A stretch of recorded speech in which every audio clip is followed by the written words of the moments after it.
Hello and welcome to online lectures of Melbourne academy. मैं Vishal sir और आज हम करने जा रहे हैं subject history.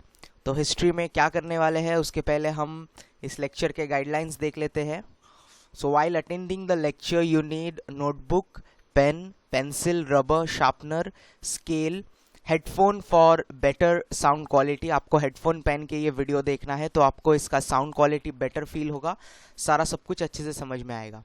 Watch the video in full screen mode. आपको ये वीडियो फुल स्क्रीन मोड में देखना है तो आपको सारी चीज़ें क्लियरली नजर आएंगी। You should write down everything which is shown in the screen. आपको स्क्रीन पे जो भी कुछ दिखाया जाएगा उसको आपको नोट डाउन करना है। At the end of the lecture there will be homework which you have to submit between 6 PM to 6:30 PM। Video के एंड में आपको होमवर्क दिया जाएगा, मतलब होमवर्क बताया जाएगा। उस होमवर्क को आपको सबमिट करना है शाम को 6 से 6:30 के बीच में हमारे पर्सनल व्हाट्सएप ग्रुप में मेलबॉर्न एकेडमी के। At last I want you all to attend the lecture till the and.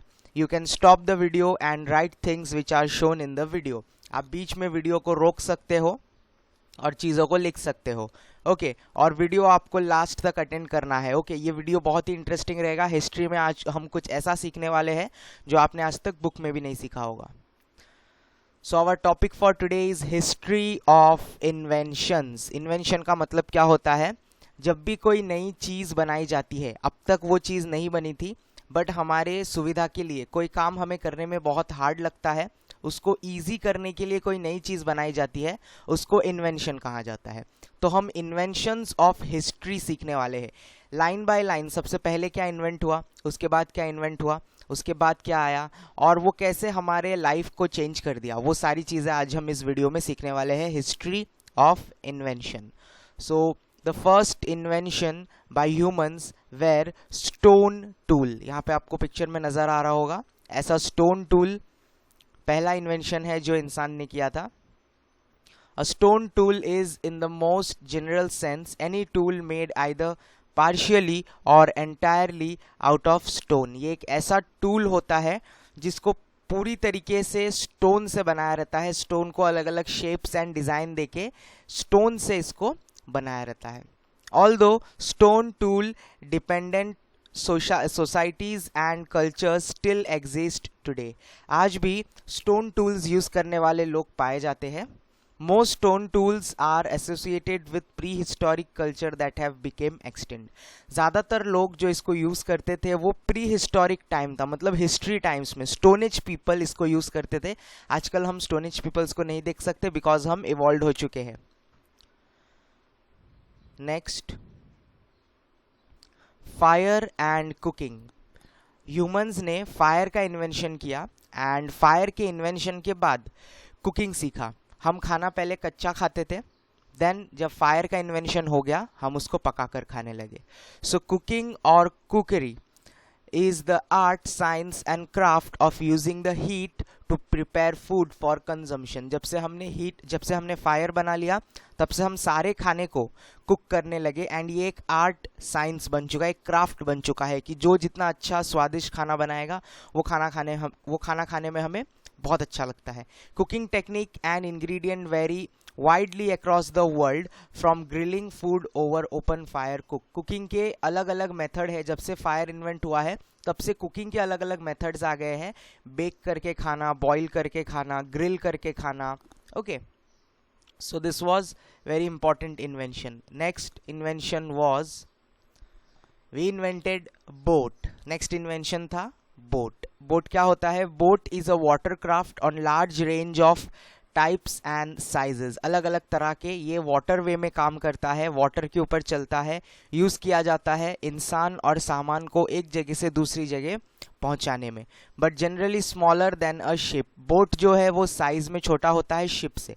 Ship compare to boat size में बहुत बड़ा होता है, which is distinguished by its larger size, shape, cargo और passenger capacity और its ability to carry boats. Ship जो है वो अपने अंदर बोट्स को भी कैरी कर सकते हैं but boats are smaller in size.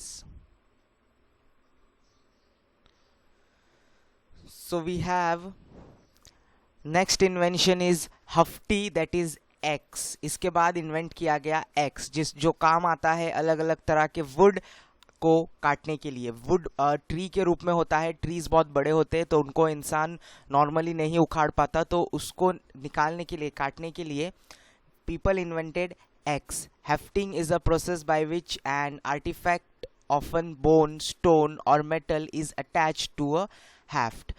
Actually इसको एक्स नहीं बोल सकते, इसको हैफ्ट इसीलिए कहा जाता है बिकॉज इसमें एक वुडन स्टिक होता है जिसके आगे मेटल अटैच किया रहता है और उसके एजेस को शार्प किया रहता है किसी भी चीज़ को काटने के लिए। This make the artifact more usable by allowing it to be shoot. इससे हम किसी के ऊपर थ्रो भी कर सकते हैं।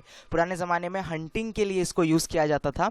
इंसान इसको थ्रो करता था by taking a proper aim लगाकर किसी वाइल्ड एनिमल के ऊपर इसको थ्रो किया जाता था एंड ये वाइल्ड एनिमल को जाके लगता था और वो डेथ हो जाता था। Usefully by allowing it to be shoot, thrown और used with more effective leverage. Then next invention, people started doing transportation. Transportation के लिए अलग अलग चीज़ें बनाई गई। Transport और transportation is the movement of human, animals and goods from one location to other location. एक लोकेशन से दूसरे लोकेशन पे सामान और एज वेल एज लोगों को पहुंचाने के लिए अलग अलग ट्रांसपोर्टेशन की चीज़ें बनी। आप इमेजेस में देख सकते हो। सबसे पहले एनिमल्स को यूज़ किया जाता था ट्रांसपोर्टेशन के लिए। देन धीरे धीरे जैसे इवोल्यूशन होते गया, we started with steam engine, motors, petrol motors, then aircraft। ये सारी चीज़ें धीरे धीरे इन्वेंट होने लगी। Next invention we are going to see, people then made ranged weapon. Now what is ranged weapon? ये ऐसा हथियार हुआ करता था जो शेप में बहुत बड़ा हुआ करता था। हम किसी को करीब जाकर हाथ से नहीं मार सकते थे, तो रेंज्ड वेपन का यूज़ किया जाता था। बड़े स्टिक्स जिसके एजेस एकदम शार्प होते थे, ओके, तीर, एरोज, ये सारी चीज़ों को रेंज्ड वेपन कहा जाता है। Ranged weapon is an any weapon that can engage target beyond hand to hand distance. जो टारगेट हमारे हैंड टू हैंड डिस्टेंस पे नहीं थे, मतलब हमारा हाथ उन तक नहीं पहुंच सकता था, तब हम रेंज्ड वेपन का यूज़ करते थे। That is at distance greater than physical reach of user holding the weapon itself. तो सामने वाला इंसान भी रेंज्ड वेपन यूज़ करता था, हम भी रेंज्ड वेपन यूज़ करते थे, and this way ranged weapon started. What was the next invention?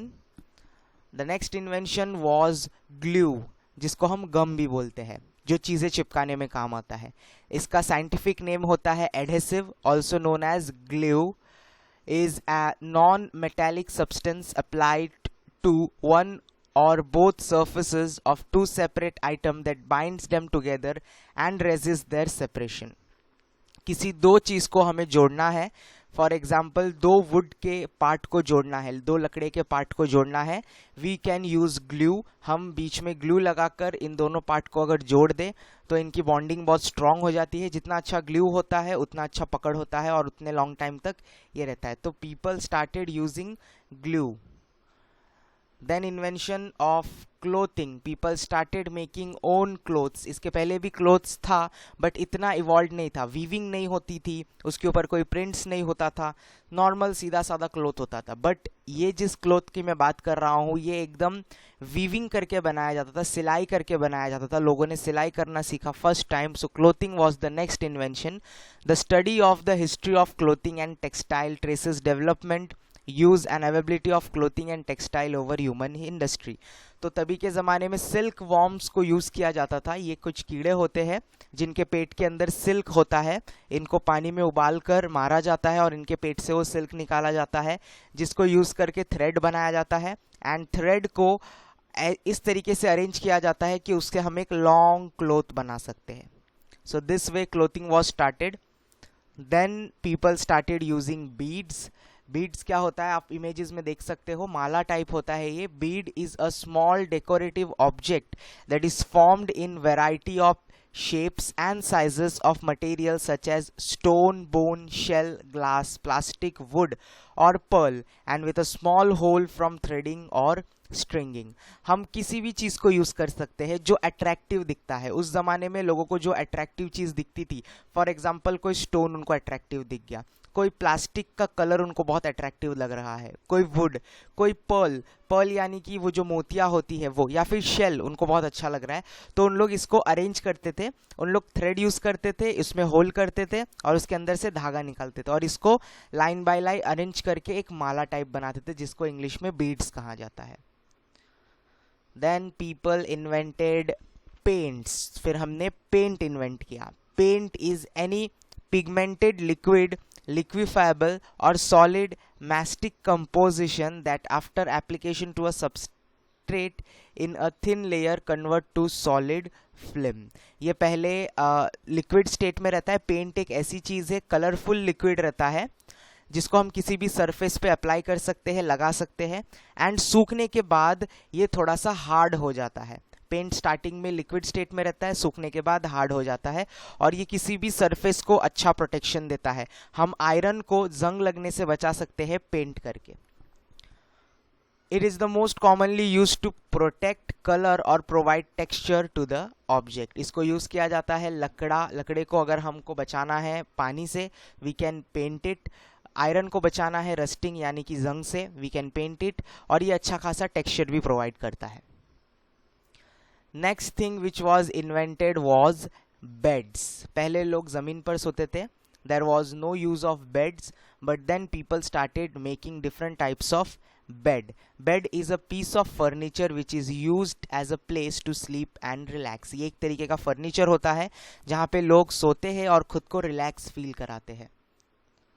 Then the next invention of cave paintings. People started making cave paintings to record their activities. वो रोज क्या करते हैं उसको रिकॉर्ड करने के लिए they started making cave paintings. Cave paintings are type of patrial art found in the wall or ceiling of the caves. इसको normally बनाया जाता था caves के अंदर बिकॉज पुराने ज़माने में लोग caves के अंदर रहते थे। Then there was a invention of flute. Flute एक तरीके का म्यूजिकल इंस्ट्रूमेंट है जिसको वुड से बनाया रहता है। Flute is a family of musical instrument in the wood wine group. Unlike would wind instrument with reeds, a flute is an aeroplane or reedless wind instrument that produces its sound from flow of air across an opening. Flute बहुत ही simple mechanism से बना हुआ है। ये एक लकड़े का टुकड़ा होता है, दोनों साइड से खाली होता है, बीच में भी हॉलो होता है, खाली होता है, और ऊपर कुछ उसके रिंग्स बने हुए रहते हैं, छेद बने हुए रहते हैं। जब हम एक छेद से हवा को ब्लो करते हैं तो वो दूसरे एंड से निकलता है और एक म्यूजिकल साउंड प्रोड्यूस होता है। Okay, then we have next invention rope. इसके पहले कभी रोप बना नहीं था, रस्सी कभी बनी नहीं थी। सो रोप is a ground of yarn, piles, fiber or strand that are twisted or braided together in a large or stronger form.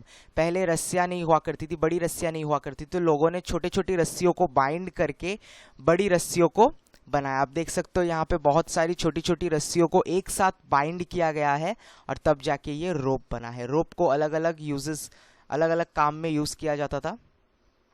Then we have pots. What are pots?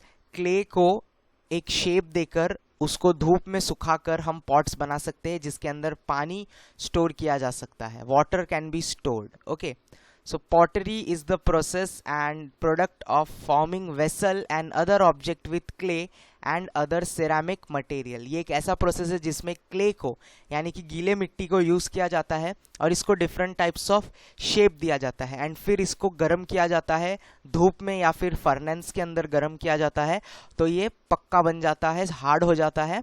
पहले ये गीला रहता है लेकिन इसको गर्म करने से ये सॉलिड बन जाता है और इसके ऊपर हम कुछ भी रखकर खा सकते हैं या फिर इसमें पानी सर्व किया जा सकता है। वेरियस पर्पसेस के लिए यूज किया जाता है, which are fired at high temperature to give them hard durable form. Okay, so I hope आज का लेक्चर आपको समझ में आ गया होगा। These were some of the inventions during old age. इसके बाद हम हिस्ट्री का एक और लेक्चर कंटिन्यू करेंगे जिसमें मॉडर्न टूल्स और मॉडर्न इन्वेंशंस के बारे में जानेंगे। हमारा नेक्स्ट लेक्चर जो होगा, मेरा जो नेक्स्ट लेक्चर होगा वो इंग्लिश के ऊपर होगा। ठीक है, तो वेट करना नेक्स्ट लेक्चर के लिए। आज के लिए जो आपका होमवर्क होगा वो ये होगा, जितने भी इन्वेंशंस हमने डिस्कस किए, जितने भी इन्वेंशंस आपने देखे, आप हर इन्वेंशन पे आके वीडियो को पॉज कर दोगे और उस इन्वेंशन को अपने नोटबुक में नोट डाउन कर लोगे। आपको इमेजेस नहीं बनाना है, सिर्फ जो भी लिखा गया है, जैसे फ्लूट के बारे में जो लिखा था, रोप के बारे में जो लिखा था, पॉट्स के बारे में जो लिखा था, उसको आपको नोटबुक में वन टाइम लिखना है और होमवर्क सबमिट करना है शाम को 6 से 6:30 के बीच में हमारे पर्सनल व्हाट्सएप ग्रुप में। आई होप आपको लेक्चर बहुत अच्छे से समझ में आ गया होगा एंड लेक्चर बहुत इंटरेस्टिंग भी था। So thank you students for attending the lecture. Will meet in next lecture. Thank you.